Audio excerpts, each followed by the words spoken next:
amount of time we spend on digital devices may be putting a strain on our eyes, but there are some simple solutions. May is Healthy Vision Month, and today we're talking with the Vision Council's optometrist, Dr. Justin Bazan, and style expert Jen Fallick to shed new light on this type of strain. Thank you for being with us.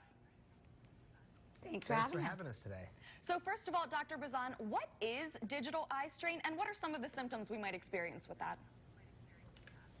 Yeah, whether you know it or not, you're probably experiencing it on a pretty frequent basis. It's the physical discomfort that we feel after spending a couple hours staring at these screens. And in fact, 60.5% of Americans report experiencing symptoms of digital eye strain. What exactly are those symptoms? Well, think about how your eyes feel. They do feel strained. They often feel tired. Maybe they're a little dry and irritated. Maybe the vision's getting blurry. How about those little headaches that you get here and here? Not to mention the sore necks and the sore shoulders that we experience. I definitely And it's not just us. It's also our kids too. Right. Yeah, so it's not just the adults, but it's the kids, because we know that 72% of Americans are reporting that their kids are spending a couple hours or more a day on these digital devices. So not only do we find solutions for ourselves, but we got to be thinking about solutions for digital eye strain for our children as well. Definitely. So can anything be done to help prevent or alleviate those symptoms? I mean, apart from just spending less time on the screens? Yeah, spending less time is ideal, but look, it's not going to happen. So we're lucky to live in a time where we do have eyewear that provides solutions. Some innovations in lens technology, such as anti-reflective coatings, blue light filtering, and a little bump in power or a little extra magnification are going to help combat the signs and symptoms of digital eye strain. And we're lucky enough that they come ready to wear, such as brands by Smith, Blueview, Scojo, New York. And if ready to wear is in your style and you want to go more custom, we can put this lens technology into any lens, and we can put those lenses into pretty much any frame. So companies like Hoya and Zeiss allow us to do that.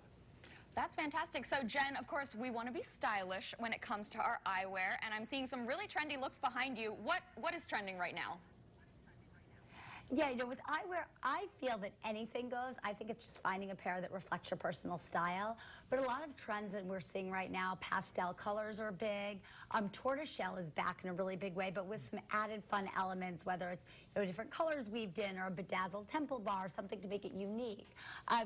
We're seeing fun details like fun brow bar that has a metallic element, or even the nose bridge being a little different than what you're used to. A keyhole nose bridge has a vintage throwback vibe that still is really current. We have brands back here like Gios Italia, Marchand NYC, Foster Grant Eisen, Tom Ford. The frames I'm wearing are Tom Ford right now. And also for kids, Liberty Sport, Blue Tech Eyewear, Crocs Eyewear. Really great options. Definitely. So how do we choose the right eyewear for each unique individual? We want to stand out still, but of course we want to protect our eyes. Yeah, so the best thing to keep in mind, the 3 F's: fit, function, and fashion. For fit, the traditional sort of way of thinking about it is opposites attract. So if your face is round, you may want to go with a more square frame shape, and if your face is more angular, a round frame could look great. When it comes to function, think about your lifestyle and what it demands. So you want to make sure that the durability of the frame and the lenses you choose reflect how you're going to be wearing these glasses on a daily basis. And then fashion, the fun part. You want the eyewear to reflect your personal style. I personally, because I love eyewear as sort of a fashion accessory, I love having a wardrobe of eyewear to choose from, just like you've got a wardrobe of denim, wardrobe of, great frames. That's an awesome statement accessory to sort of figure out what your personal style is going to be on any given day. So what if we're not into eyeglasses, but we still want a solution? Is there anything else that we can do to help with this digital eye strain?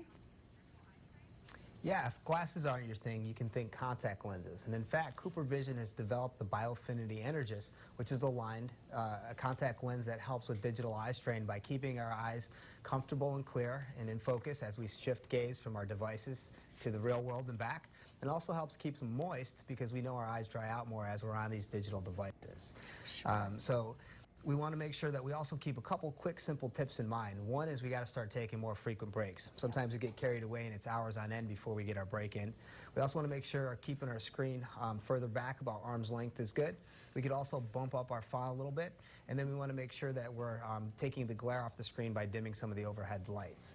So great the advice. foundation of all this, though, Yeah, the foundation of all this, though, is annual eye exams, and the Vision Council wants to recommend an annual eye exam for both parents and the children. If you don't have a great eye doctor, head over to the thinkaboutyouryes.com website, and if you're interested in more information about digital eye strain, head over to thevisioncouncil.org/DES.